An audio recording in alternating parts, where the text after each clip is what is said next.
Hi everyone and welcome to my Brexit webinar. We've got about a week to go until the Brexit vote on the 23rd of June, and markets are going fairly crazy with the volatility, lots of movement and lots of fear actually, as the polls have progressively tightened in recent weeks.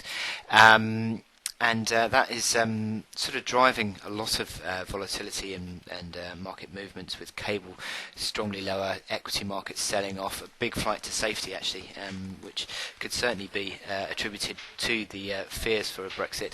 And it seems to be an ongoing situation at the moment as the opinion polls have been tightening. Now, before I get into it, I'm going to have to just quickly show you my disclaimer, because I'm going to be talking about live market stuff and also opinion, and therefore you should read and understand the disclaimer. I'll show it again for you just to make sure you've read it just in case, and that will be at the end.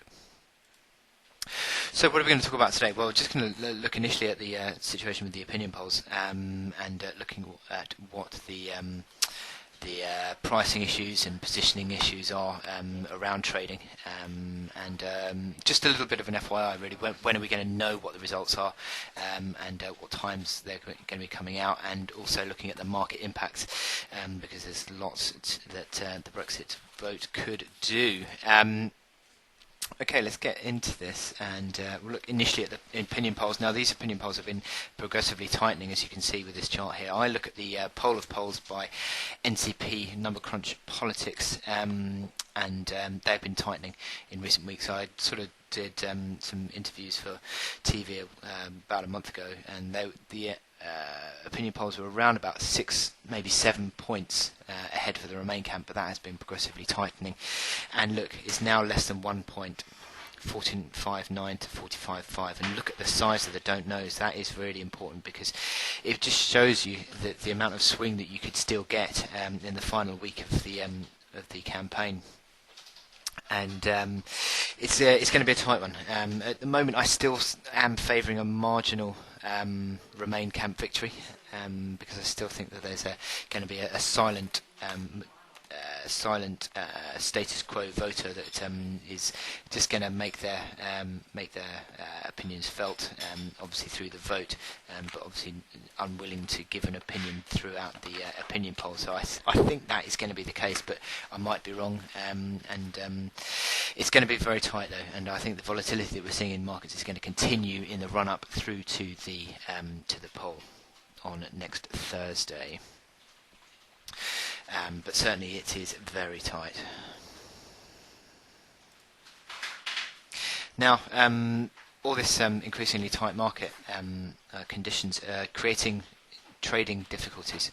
You can see here that, well, ultimately, cablers, sterling trades are becoming highly liquid, as traders are not really willing to take such big positions actually. And you can see slightly reduced volumes, but equally look at this volatility. The volatility has spiked enormously on sterling dollar options, for 1 month options in the past week or so, in the run up to this poll, as the opinion polls have become increasingly tight. That's actually volatility higher than it got through during the financial market crisis back in 2008. So really, really significant increase in pricing for sterling dollar options, and that just reflects the volatility that we've got, and the markets are increasingly concerned. And you've got, look at here, the wild swings of cable in the past few days, where you've got really thin markets that are just making just significant spike moves, higher and lower actually, in the last few days. This chart was taken sort of yesterday afternoon, which was Tuesday the 14th, and you can see that throughout, I mean, even in the afternoon, you've got 90 ticks higher, lower, higher, and then lower again. Just on Monday, strong rebound, as we saw sort of suggestions that the polls were turning a little bit back towards Remain again. But I think as the polls come out, they're going to continue to spike the markets around. They're going to continue to remain difficult to trade, I think, and highly illiquid. So that's what this chart here is showing you. and I think it's going to make trading positions just in the next week really difficult, certainly on cable and sterling. Yeah, I think that's going to be a feature of market trading up until all the way up until the vote next Thursday and into Friday as well. Now, there are other positioning considerations to make as well. Changes to margin conditions, margin requirements of brokers. Now they are being changed. I know, for example, Hantec Markets has altered its leverage to 25 to 1% on all its 25 to 1 on all its accounts, which is around 4% for its margin. Now, brokers will do this. Other brokers will do this as well. I've been keeping my ear to the ground. I've been hearing sort of suggestions of maybe 5-6%, and even some of the bigger banks maybe taking on 8% as they look to try and protect not only themselves but the clients as well in front of this big vote, which could create some significant volatility and market movements in the sort of following on from the result. As I said, they sort of take this as a precaution for themselves, because obviously in the wake of the SNB or Swiss National Bank decision last January to remove the floor against the euro on the Footsie, completely and utterly saw the clients wiped out, or also companies wiped out as well. Hantec Markets, for example, being went to the cleaners because of the fact that it had several big clients that it was on the hook for, and the big clients couldn't stump up the cash, so the Alpari had to take it. So subsequently, this time around with this Brexit vote, we've got significant increases in margin requirements or leverage requirements on the trading accounts now, down from sort of previously or under normal trading conditions, maybe sort of 100 to 1, maybe even 200 to 1 on some trades, sort of down to 25 to 1, which is a big drop actually in leverage, and markets or brokers are certainly looking to protect themselves and their clients from the subsequent market volatility. Take care also in your positioning, and in terms of what you're trading. Do you even want to be trading? Sort of assets such as cable in the wake of this in the Brexit decision? Is such a binary decision. It's such a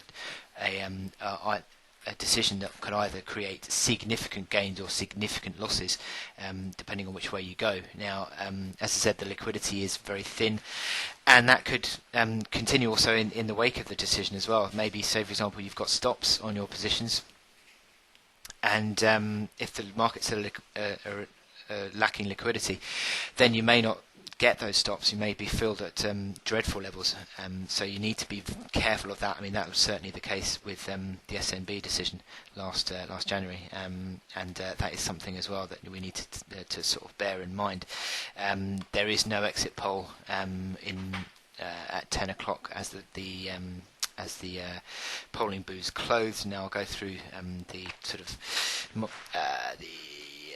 sort of ins and outs of what could happen time-wise on Friday and Thursday and Friday next week. But there is no exit poll, so you'll have to wait until Friday morning to really get a clear idea of the result. And even then, it could be misleading in terms of some of the voting results that come out could be throw a bit of a curveball. So you need to be careful with your trading, basically, in the run-up to that. So, as I said, the timelines to be aware of. Polls close, or the polling booths close, at 10 o'clock on Thursday night next week, Thursday 23rd. And there's going to be no exit poll. Now, normally you see, or in the general elections, you see the major media TV stations, BBC, ITV, Sky News, all sort of poll together and come up with an exit poll. But exit polls for general elections are taken on or use a lot of swing data, swings from one general election to the next. Whereas in this referendum, there isn't any sort of previous polling data to sort of work from. So it is going to be very difficult to get an accurate exit poll. So we are not going to get an exit poll officially, but I've heard reports that suggest that some banks are going to be doing them. So maybe look out for Twitter for any leaks of their exit polls. It'll be interesting to see what happens actually. But ultimately the voting will be counted overnight, and you'll probably get a bit of an idea of what's going to happen at maybe 5-6 o'clock in the morning. That's what happened during the Scottish referendum, and again, there was no exit poll for the Scottish referendum, but obviously the regions count their votes through the night, and we got an idea of the result around 5-6 o'clock in the morning, but the official result was not actually announced until 9 o'clock in the morning on that Friday. So you could still see into the European session some uncertainty, and obviously there's a lot more polling stations to count, and a lot more. It's expected to be an incredibly tight vote, as obviously we get closer to it. So maybe there's going to be a lot of recounts and stuff. So you just got to bear in mind that this result is not cut and dry at any single time. So it happens when it happens, and it could be that it sort of drags through into the session. But ultimately, I think if it's similar to the Scottish vote, then 6 o'clock in the morning, so early in the European session, we'll get an idea, and the markets will certainly be moving on the back of that. Now, other issues to consider: turnout and the weather. Now, turnout is obviously very important in any election.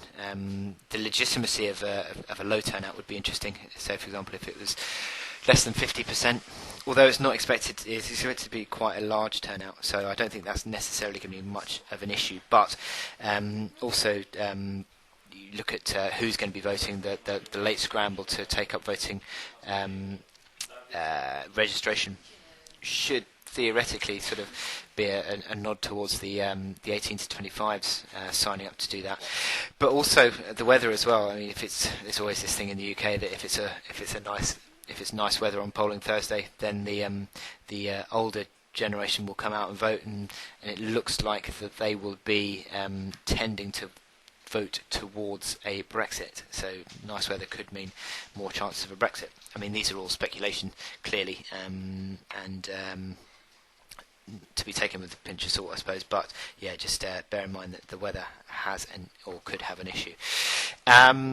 Again, the 2015 general election, was absolutely, called so badly wrong. And opinion polls lost a lot of credibility from the back of that, so they are still scrambling to sort of regain their credibility from that, and it'll be really interesting to see what the final opinion polls say versus what the actual result will be.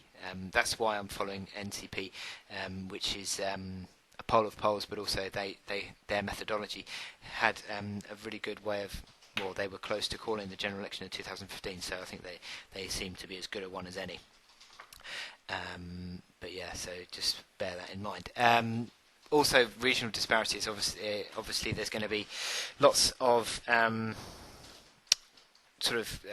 people taking opinion, and the analysts over the night on Thursday night to Friday morning will be, or the polling analysts will be saying that this constituency or this region gives a bellwether result or whatever. So I had read some suggestions that Camden was an interesting one because it was so likely to vote for a Remain victory. So if areas like Camden are going to be close, then that could point towards an exit. But it will be very interesting nonetheless. Market impact. This is interesting because just reading through a lot of notes, just would suggest that a lot of the brokers are saying that sterling is going to get tanked on a Brexit. 20% seems to be a bit of a consensus, but equally there could be a quite strong rebound on the fact of a Remain vote. Now, I think the volatility of this is increasing actually, not necessarily to the downside, because what we've seen in the last sort of week or so is a significant weakness in sterling already, on the prospect of a Remain. Of a Leave victory, and that is certainly impacting on sterling. We saw sterling sort of falling from around let's have a look, shall we? Where are we? Oh no, where are we? Sorry, I've lost my sterling chart. That's not sterling. There we go. Sorry. Okay, so sterling fell from sort of over $1.47 just two and a half, 3 weeks ago, and it's back to almost 141, 142 now. So it has been a massive sell-off actually in sterling in that time, as the polls have become progressively tighter. And I think in front of the election, could we even see a test of the 138.30 level, which was the key March low, and that came back in February, March. Could that be seen actually if the polls continue to sort of remain tight, or even sort of point towards a leave victory? But sort of as I was showing you on here, as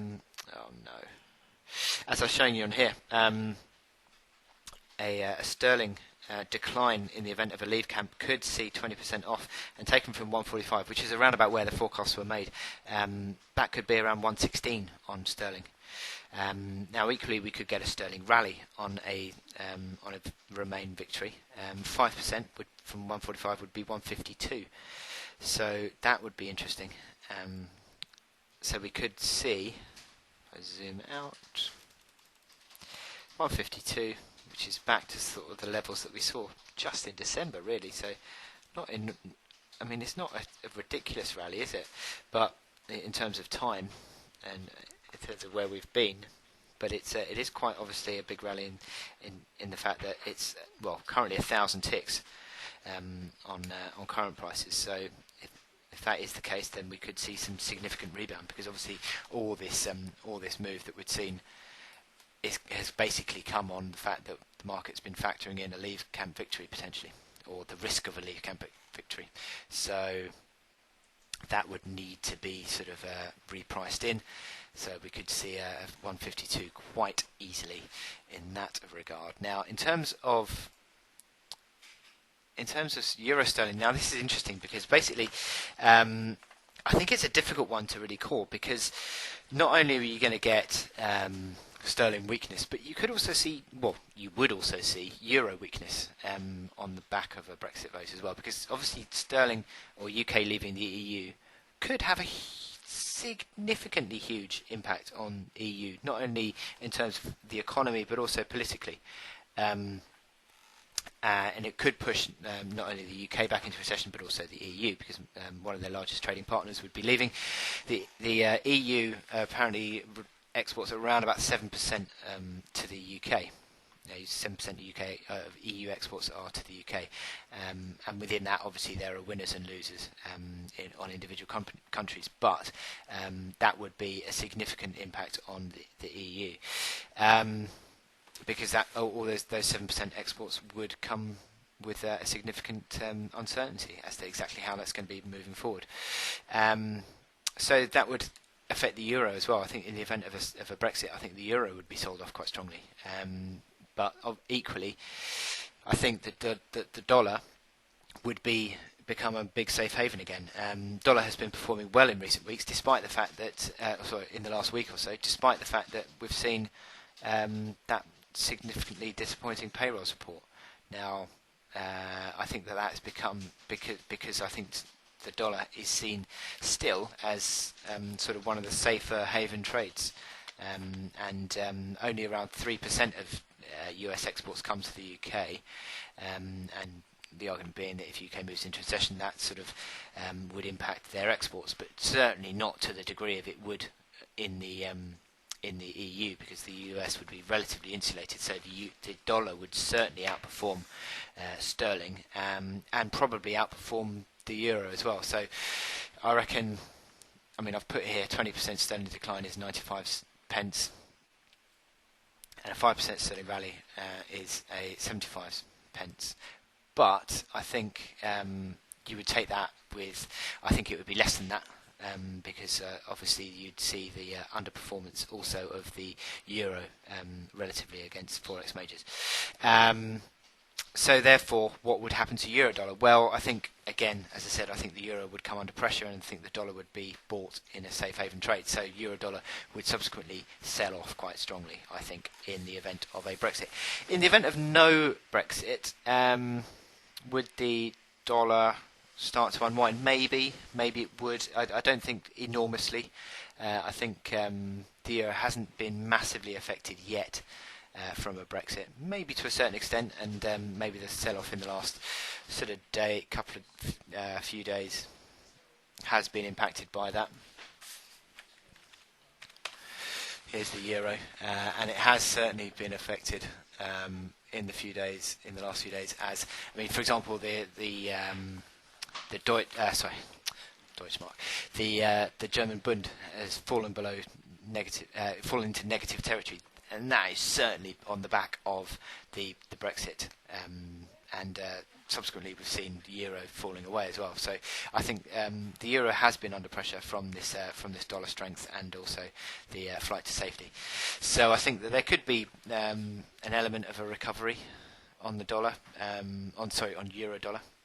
But I think majority of the movement would be down on the euro. If we saw a Brexit, if we saw a Remain, it's a little bit harder to sort of to talk about. But certainly, I think other currencies that would find strength would be the yen. Yen is obviously the classic safe haven, so the dollar yen is likely to fall, and that would find some yen strength. But also gold, actually. Gold is an interesting one because I think gold has been very interesting in the fact that in the past week or so gold has been rallying as the dollar has rallied. Now obviously initially the gold price rallied on the back of the payroll support disappointment, and that was when the dollar fell off. But since then, in the last sort of few days, the gold price has still been rallying, and that's been happening on the back of despite the fact that we've seen a stronger dollar. Now I've been having questions asked about what would happen to gold in this scenario. Well, I think gold would it would be pulling higher. I think the gold is likely to outperform the dollar as a safe haven, and I think that is what we've been seeing in the last few days. The fact that the dollar has been rallying, but gold has also been rallying, and with gold stronger, I think that would suggest that gold is a better bet than the dollar as a safe haven. But I don't think it would be a ridiculously large drive higher. I might be wrong, but I don't think. I think there would still be upside, but not enormous upside. So the gold price would come under would have an impact from the Brexit as well. And Footsie. Footsie. Now, I took this chart. I took the chart as of yesterday, actually, before a minor Footsie rally. But this UBS, the investment bank, was talking about the weakness in Footsie in the event of a Brexit. They said 10%, and that was taken from around about sort of where the Footsie was around sort of 6,150. So 10% of Footsie at 6,150 is 5,500, 600 points, which ultimately is basically the year low. Well, it is the year low, actually. Let me show you. It is the year low.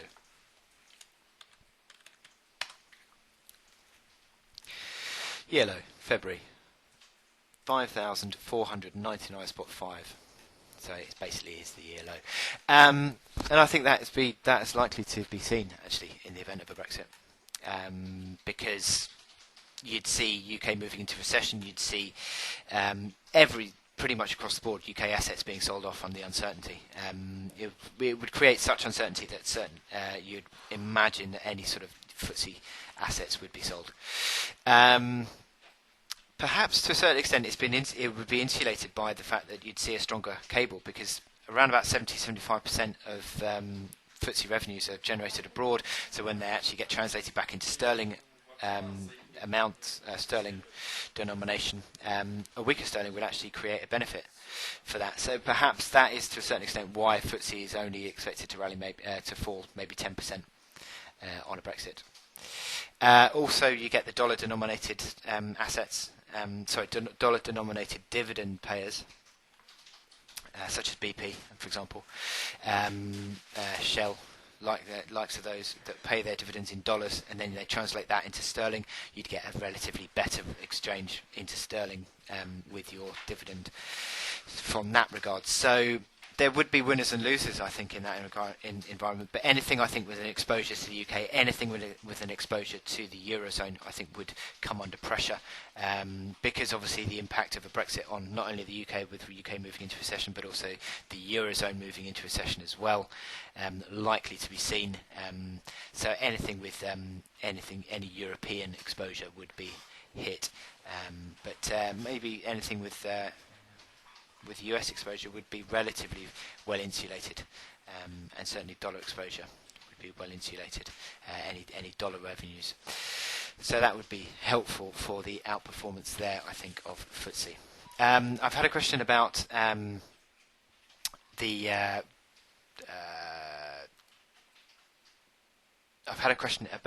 the correlation between Footsie and sterling, actually, and what I can show you is here, which is where it is actually nicely, and you can see actually in the last, if I get rid of my crosshair just briefly, in the last few weeks it's rallied again, and the correlation is pretty strong actually. I think anything above 0.5 is pretty strong on correlation. And that does tend to be the case with sterling versus the purple line, Footsie versus which is the yellow line. So you can certainly see there is a positive correlation, and pretty much all the correlation comes above zero. So that would suggest all the correlations are positive, and above 0.5, as I said, is pretty strong, and up towards 9 is very strong actually. So in the last in the last week or so, couple of weeks, we've seen a strong correlation between sterling and Footsie. So yeah, certainly you could argue that if sterling falling would be negative for Footsie, and why not? Because I've pretty much explained it anyway. So in terms of Footsie, though, you could see a rally on a remain, and again UBS was suggesting 5%, again from around sort of 6150. 5% is around sort of 300 ticks. 300 a bit ticks, so you'd be looking at year highs again. So either you're going to get a year low on an exit, on a Brexit, I should say, get my terminology right, or a rally to a year high on a remain victory. So it is going to be it is that binary. Whether it would happen straight away is unlikely because obviously there are so many different moving parts on Footsie. But I think ultimately there would be pretty quickly the move would be seen. Maybe less quickly on a remain victory, but we'll see. We'll see that. So yeah, lots to consider in terms of asset movements, but certainly Footsie and sterling would be up there with the movements. Now, in terms of gilts, this is an interesting one because you sort of look at the fact that UK bonds are seen as a safe haven still. GB 10 year T equals RR. Please work. Yes. And pretty much around the world, all bond yields have been falling, and the UK bond yields are no exception on this Brexit. So the volatility and the market fear is still driving investors into gilts. Now that's okay at the moment, but what would happen if there was a credit rating downgrade? I mean, there's already been a threat of one from, I think it was Moody's, have threatened a credit rating cut. Credit rating cut and loss of AAA status credit rating would have an impact on gilts, and you could see them moving higher.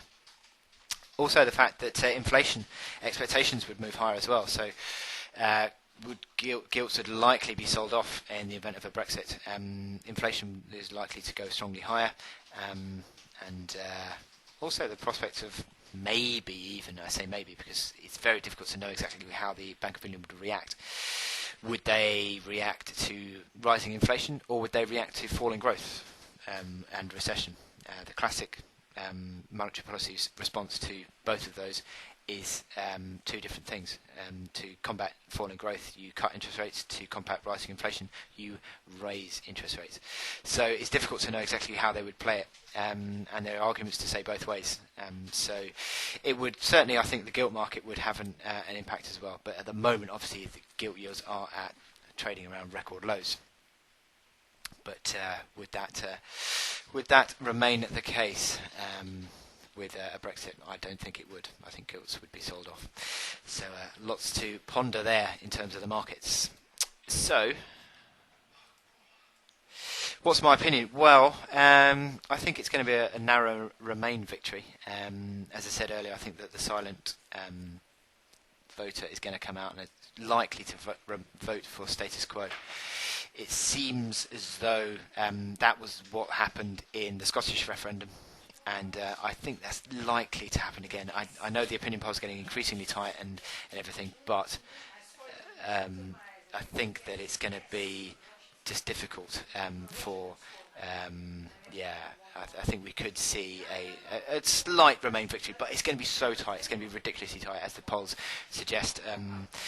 I don't think anyone really knows how it's going to play out. But I think at the moment, it looks like it's a possibility of a narrow Remain victory. But again, it's going to be very tight. Now, my views on the whole situation, as I've posted on the website.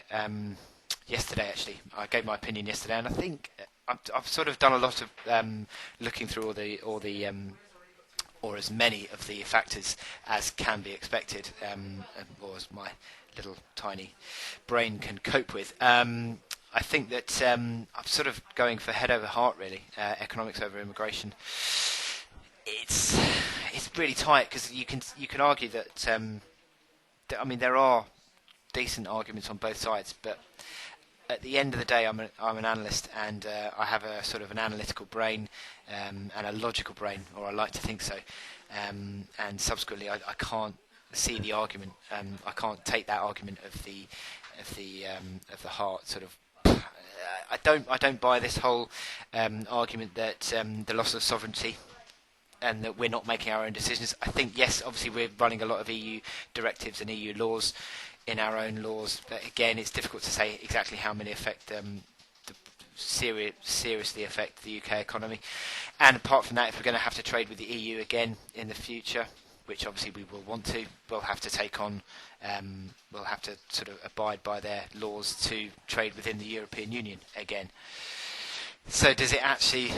I think it's almost a little bit of a red herring. That sovereignty argument. Yes, I mean there are going to be sort of laws that we can make, and etc., and red tape and stuff. But again, the OECD thinks that we're the lowest, pretty much one of the lowest red taped countries in the world. So that's not going to change a great deal. Politically speaking, I'm also concerned about the divisions that politicians such as Donald Trump really are looking for, and I don't really want to become an isolationist. I don't really see that as being the way forward. I think in terms of security, at the moment with all the rise of ISIS and terrorist organisations, I don't think that our security would be benefited from leaving the EU. I don't really want my vote also to contribute towards the sort of downfall of the EU either. I think it's an imperfect organisation, and I know a lot of you have been commenting here that the EU is not necessarily. I mean, what would happen? Why would ultimately would we not benefit from leaving the EU? Well, I think that ultimately it's an imperfect organisation, but I think it's a necessary one. Yes, obviously there's a lot of things that come out of the EU that ultimately some people don't agree with, but also I think it is it is beneficial to our lives generally, and I'm sort of more in than out. It is a close vote for me, but I think at the end of the day, economics trumps over immigration. Now, I think immigration is a difficult one anyway because. I mean, at the moment, obviously the UK is experiencing influx of immigration from the EU. Apparently, the last time the EU had balanced, or the UK and the EU had balanced migration was 2008. What happened in 2008? The financial market crash. Subsequently, the UK economy sort of had started to outperform the European economy, and migration started to go positively. These things are all swings and roundabouts. They're all cyclical. I don't think that situation is going to last forever. And the EU will recover, or the Eurozone will recover eventually, hopefully. But at the end of the day, I don't think immigration into the UK is from the EU anyway, which is what the argument is all about. The uncontrollable immigration is going to be sort of there forever. I mean, maybe I'm wrong, but that's my view anyway. So that's it's a lot going on with this sort of pros and cons of the whole argument, but certainly it seems to be that is the case. Now, thank you very much for listening today. Good luck in your Brexit trading. I'd sort of point you towards our Brexit dedicated page on our website, hantecfx.com/Brexit-Britain Brit out, or Brit in Brit out. So have a look at there. We've got all the stuff that I've written, all the information. We've got infographics, and we've got a survey that you can take as well, and we're going to have a recording of this webinar on our website as well, that we're going to post. So just go there and check it all out. If you need to get some more information on it, I've got some pros and cons. I've got my opinion and also what the market is looking out for. So interesting. I hope you find it. You can follow me on Twitter at HantecRich, and please do that. You can engage me, and we can talk all things Brexit if you'd like. But I wish you good luck in your trading. Thank you very much indeed for taking part in this webinar. I know you got a lot of questions, and once I've stopped the webinar, you can email me info@hantecfx.com, and I will get back to you when I can about the any Brexit issues. But with that in mind, I wish you good luck in all your trading, and I'll speak to you soon. Thank you.